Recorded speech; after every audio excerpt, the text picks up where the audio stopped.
తన వివాహేతర సంబంధం గురించి భర్తకు తెలియడంతో అతడి అడ్డు తొలగించుకోవడానికి ప్రియుడితో కలిసి పథకం వేసింది ఓ నర్సు. భర్తను హత్య చేసి అనంతరం పనిచేస్తున్న ఆస్పత్రికి శవాన్ని తీసుకొచ్చి ఆయన ఆత్మహత్యాయత్నం చేశాడని అబద్ధం చెప్పింది. దుప్పటితో ఫ్యాన్కు ఉరేసుకున్నాడని తెలిపింది. అప్పటికే అతడు చనిపోవడంతో ఆస్పత్రి వైద్యులు పోలీసులకు సమాచారమిచ్చారు. మృతదేహానికి పోస్టుమార్టం నిర్వహించగా మెడ చుట్టూ ఉక్కిరిబిక్కిరైన గుర్తులు, ఊపిరాడక చనిపోయినట్టు తేలింది. దీంతో పోలీసులకు అనుమానం వచ్చింది. చివరకు ఆమె బండారాన్ని వారి 13 ఏళ్ల కుమార్తె బయటపెట్టింది. దారుణమైన ఈ ఘటన ఢిల్లీ శివారు ఉత్తరప్రదేశ్లోని గజియాబాద్లో చోటు చేసుకుంది. పోలీసుల కథనం ప్రకారం స్థానికంగా ఓ ఆస్పత్రిలో నర్సుగా పనిచేస్తున్న కవిత, ఆమె భర్త మహేష్ మధ్య నవంబర్ 29న గొడవ జరిగింది. ఆస్పత్రిలో పనిచేసే వినయ్ శర్మ అనే వ్యక్తితో వివాహేతర సంబంధం పెట్టుకుంది. ఈ విషయం మహేష్కు తెలియడంతో భార్యాభర్తల మధ్య గొడవలు మొదలయ్యాయి.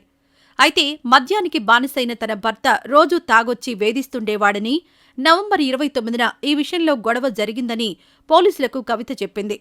గొడవ తర్వాత నిద్రపోతున్న ఆయన్ను ఊపిరాడకుండా చేసి చంపేసి శవాన్ని తాను పనిచేసే ఆస్పత్రికి తీసుకువెళ్లింది. తన భర్త ఆత్మహత్య చేసుకున్నాడని కట్టుకథ అల్లిందని పోలీసులు తెలిపారు. ఆమె తీరు అనుమానంగా ఉండడంతో పోలీసులు వారి కుమార్తెను విచారించారు. నాన్న నోరును అమ్మ నొక్కడం తాను కిటికీలోంచి చూశానని 13 ఏళ్ల బాలిక పోలీసులకు చెప్పింది. గదిలో నుంచి ఓ 2 నిమిషాల తర్వాత కవిత బయటకు రాగానే కూతురు ఏం జరిగిందని అడిగింది. మహేష్ నోటిలో గుట్కా అంటుకుందని, దానిని తీశానని చెప్పింది అని పోలీసు అధికారులు తెలిపారు. దీంతో పోలీసులు కవితను అదుపులోకి తీసుకుని ప్రశ్నించారు. ఆస్పత్రిలోని ఇన్సూరెన్స్ విభాగంలో పనిచేసే వినయ్ శర్మతో కవితకు వివాహేతర సంబంధం ఉన్నట్టు వెల్లడైంది. ఇరువురి మధ్య జరిగిన వాట్సాప్ చాటింగ్, కాల్ రికార్డింగ్ల ఆధారంగా వినయ్, కవితలు కలిసి మహేష్ను హత్య చేసినట్టు పోలీసులు నిర్ధారణకొచ్చారు. ఎఫ్ఐఆర్ నమోదు చేసి ఇరువురిని అరెస్ట్ చేశారు. మహేష్, కవితకు 13 ఏళ్ల కుమార్తె, 8 ఏళ్ల కుమారుడు ఉన్నారు. ఈ కుటుంబానికి ఆర్థిక సమస్యలు లేవని పోలీసుల విచారణలో తేలింది. మహేష్ సొంతంగా ఓ వెల్డింగ్ షాపును నిర్వహిస్తున్నట్టు పోలీసులు తెలిపారు. 4 ఏళ్లుగా వినయ్ శర్మ, కవితల మధ్య వివాహేతర సంబంధం కొనసాగుతుండగా ఈ విషయం మహేష్కు తెలియడంతో ఆమెతో గొడవ పడేవాడని పోలీసు అధికారులు తెలిపారు. బుధవారం రాత్రి భార్యాభర్తల మధ్య గొడవ జరిగి మహేష్ ముఖంపై తలగడతో అదిమి ఊపిరాడకుండా చేసి చంపేసింది. పచ్చని సంసారాల్లో వివాహేతర సంబంధాలు చిచ్చురేపుతున్నాయి. ప్రియుడి మోజులో కట్టుకున్న భర్తను కడతీర్చడానికి సైతం కొందరు వెనకాడ్డం లేదు. తాను పనిచేసే చోట సహోద్యోగితో వివాహేతర సంబంధం పెట్టుకుంది ఓ మహిళ. ఈ విషయం తన భర్తకు తెలియడంతో ఇరువురి మధ్య స్పర్ధలు తలెత్తి తరచూ గొడవలు జరుగుతుండేవి. దీంతో భర్త అడ్డు తొలగించుకోవాలని ప్రియుడితో కలిసి కుట్ర పన్నింది. ఈ ఘటన యూపీలో జరిగింది. ఇక ఇదిలా ఉంటే, అదే పనిగా ఫోన్లో ఎవరితో మాట్లాడుతున్నావు కాజల్? తన భార్యను ఈసారి కాస్త గట్టిగానే ప్రశ్నించాడు కమల్కాంత్ షా. అత్తింటి వారితో నానా గొడవ చేసి భర్తను విడిచిపెట్టి పుట్టింటికి వెళ్లిపోయింది కాజల్ షా. సుమారు 8 నెలలు గడిచాక అకస్మాత్తుగా తన మనస్సు మార్చుకుంది. పిల్లల కోసమైనా అతడితో కలిసి జీవిస్తా అంది. కట్ చేస్తే ఈ ఏడాది జూన్ 15న తిరిగి అత్తారింట్లో అడుగుపెట్టింది. ఇంతకు ముందులాగే ఇంట్లో వంట పనులు, పిల్లల బాగోగులు చూసుకోవడం అన్నీ చేసేది. కాని భర్తకు మాత్రం దూరంగా వేరొక గదిలో పడుకునేది. సరే, ఇలాగైనా కాస్త ప్రశాంతంగానే ఉందనుకొని అత్తింటివారు, బంధువులు సంతోషపడ్డారు. కాని అంతలోనే విషాదం. కాజల్ అత్తగారు సరళ ఉన్నట్టుండి అనారోగ్యం పాలయ్యారు. కడుపు నొప్పి అంటూ ఆస్పత్రిలో చేరిన ఆమె ఇక ఇంటికి ప్రాణాలతో తిరిగి రాలేదు. ఆగస్టు 13న ఆమె ప్రాణాలు విడిచారు. వస్త్రాల వ్యాపారం చేసే కమల్కాంత్ కోట్ల రూపాయలు కూడబెట్టాడు. ఎంత డబ్బుంటే ఏం, తల్లిని మాత్రం కాపాడుకోలేకపోయాడు. ఇంట్లో చలాకీగా తిరుగుతున్న తల్లి రూపం ఇంకా అతడి కళ్ల ముందు అలాగే ఉంది. బంధువులందరూ కమల్కాంత్ను ఓదార్చి ఒక్కొక్కరుగా తిరిగి వెళ్లిపోయారు. 10వ రోజు పూర్తయిన మరుసటి రోజే కమల్కాంత్ తీవ్రమైన కడుపు నొప్పి, వాంతులతో బాధపడ్డాడు. ఫ్యామిలీ డాక్టర్ ఇచ్చిన మందు బిళ్లలు ఏమాత్రం పనిచేయలేదు. అంధేరిలోని క్రిటిక్ కేర్ ఆస్పత్రిలో అడ్మిట్ అయ్యాడు. ఆరోగ్యం మెరుగవ్వకపోగా పరిస్థితి మరింత విషమించింది. బంధువులు మెరుగైన వైద్యం కోసం అతన్ని మరో ఆస్పత్రిలో చేర్పించారు. అక్కడ అదే పరిస్థితి. కమల్కాంత్ ఒక్కో అవయవం పనిచేయకుండా పోతుంటే డాక్టర్లే షాక్ అయ్యారు. నొప్పి, మళ్లీ అదే కడుపు నొప్పి. కొన్ని రోజుల కిందట కమల్కాంత్ తల్లి కూడా అలాగే కడుపు నొప్పితో తల్లడిల్లి చనిపోయారు. ఎక్కడో తేడా కొడుతోంది. కమల్కాంత్ రక్త నమూనాలను ల్యాబ్కు పంపించి అన్ని రకాల పరీక్షలు చేయించారు. రిపోర్ట్ చూసి షాక్ అయ్యారు.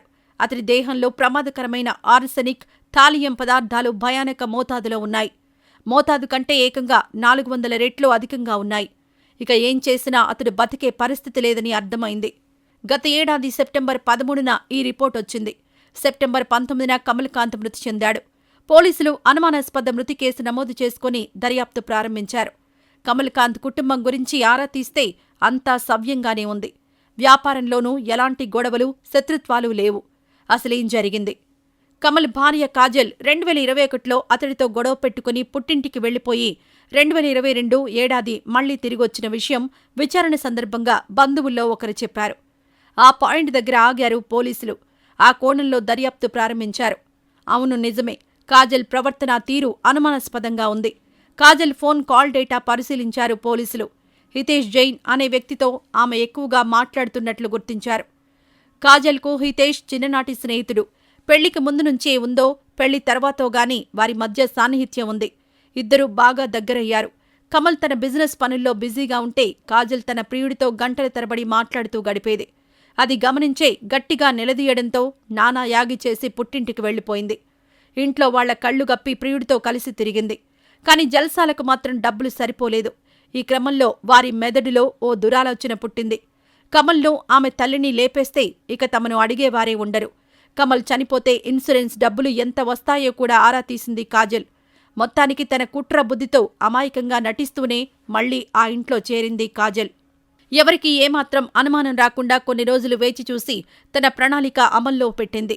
హితేష్ తనకు తెలిసిన ఓ వ్యాపారి వద్ద నుంచి ఆర్సనిక్ తాలియం తీసుకొచ్చి కాజల్కిచ్చాడు. ప్రణాళిక ప్రకారం ఆమె తన అత్త, భర్త తినే ఆహారంలో రోజూ ఆ ప్రమాదకర పదార్థాలను కలిపింది. తెలియకుండానే వాళ్ల శరీరంలోకి రోజుకింత విష పదార్థం ఎక్కించింది. తన ప్లాన్ వర్కౌట్ అయింది. ఆ రోజు ఆస్పత్రిలో కమల్ బ్లడ్ శాంపిల్స్ తీసుకుంటుంటే ఉన్నపళంగా అక్కడ్నుంచి వెళ్లిపోయింది కాజల్. అంతకుముందు బ్లడ్ టెస్టులు చేయిద్దామంటే వద్దని వారించింది. భర్త అలాంటి పరిస్థితిలో ఉంటే తనకు అర్జెంటుగా 2 లక్షలు కావాలని ఆస్పత్రిలోనే గొడవ పడింది. ఒక్కొక్కటి గుర్తు చేసుకుంటోంది కమల్ సోదరి కవిత. ఇప్పుడేం లాభం? కాజల్, హితేష్ను అదుపులోకి తీసుకున్న పోలీసులు ఇద్దరినీ విడివిడిగా సుమారు 10 గంటల పాటు విచారించారు. కాజల్ తన నేరాన్ని అంగీకరించగా హితేష్ మాత్రం తనకేమీ తెలియదని, ఆమె తన చిన్ననాటి స్నేహితురాలు మాత్రమేనని బుకాయిస్తున్నాడు. తన లాయర్తో కౌంటర్ పిటిషన్ కూడా వేయించాడు. అయితే అతన్ని కస్టడీలోకి తీసుకుని విచారించేందుకు కోర్టు అనుమతిచ్చింది. ఇక పోలీసులు నిజం కక్కించడమే మిగిలి ఉంది. కమల్ చనిపోతే ఆస్తి మొత్తం తనదవుతుంది. కాని చంపేస్తే ఆమె హంతకురాలవుతుంది. ఈ ఎంటైర్ ఎపిసోడ్లో కాజల్ మిస్ అయిన చిన్న లాజిక్ ఇదే కదూ.